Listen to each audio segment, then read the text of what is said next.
Just double food chocolate cake. Okay. And we've used the Barbie mold or the skirt mold.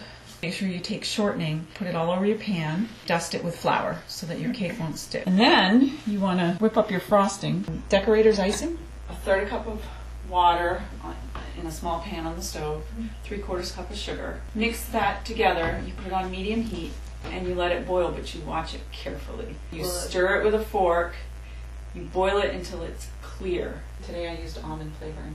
A whole 2-pound bag of confectionery sugar. This really should be done in 3 days, in 3 parts. You should bake one day, let it cool and sit for 24 hours. Crumb coat it the second day. Crumb coating does 2 things.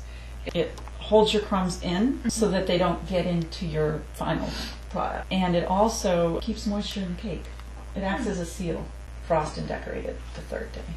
They do a yearly week-long fishing trip. And my youngest has railed in the fish, I'm hearing. How to make him a welcome home cake. You can start crumb coating. Crumb coating is just, it's frosting. Make sure the whole cake is covered but not thick. This is a thin layer. Don Clausen in Ellsworth taught me back in 1989. My sister Becky and I took an adult ed class at Ellsworth High School. Do you have a big family? I do. So you tend to make a lot of cakes for birthdays and stuff? I do. For me, it has turned into family and fun and memories. I was digging out my cake pans yesterday, and each cake pan brought back a memory of a fun celebration, an interesting time, or an interesting person. For me, that's what it's turned into. My daughter was born on St. Patrick's Day, and when she was 6 years old, I made her a shamrock cake. I took three heart-shaped cake pans and baked them and did it, frosted it green, and I made the shamrocks. She just loved that, and year after year, she asked for that shamrock cake to this day. Her 18th birthday. Are you going to make my shamrock cake, Mom? People come to count on it and look forward to it. So what color do you want her dress? My 2 favorite colors are hot pink and black. That's what my cake's going to be to show you the design. Okay, so let's make your frosting pink. And since you want it hot pink, it's going to take a lot. What you do is you take toothpicks.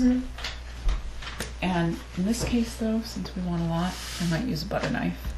But what you would normally do is you take your toothpick and you dip it in, and then you dip it in here, and you mix it up, and you see if you need another. But you never put your toothpick back in here with frosting on it, or you'll ruin your coloring. So you just throw it away and get another one. We're going to go for it. We have different spatulas to use. Sometimes I like the smaller one because I can manipulate it better. Spread it on like you did with your crumb coating. You're going to do this one slightly thicker. I made a mess, sorry. No, you're doing great. In all fairness, I haven't really sat down and tried to paint a Spider-Man or any of these things. But I don't really have a desire to. Give me a pen or a paintbrush and I do nothing, but you give me a spatula or a cake tip and I can create anything. Oh, that smells good. I do have a sweet tooth.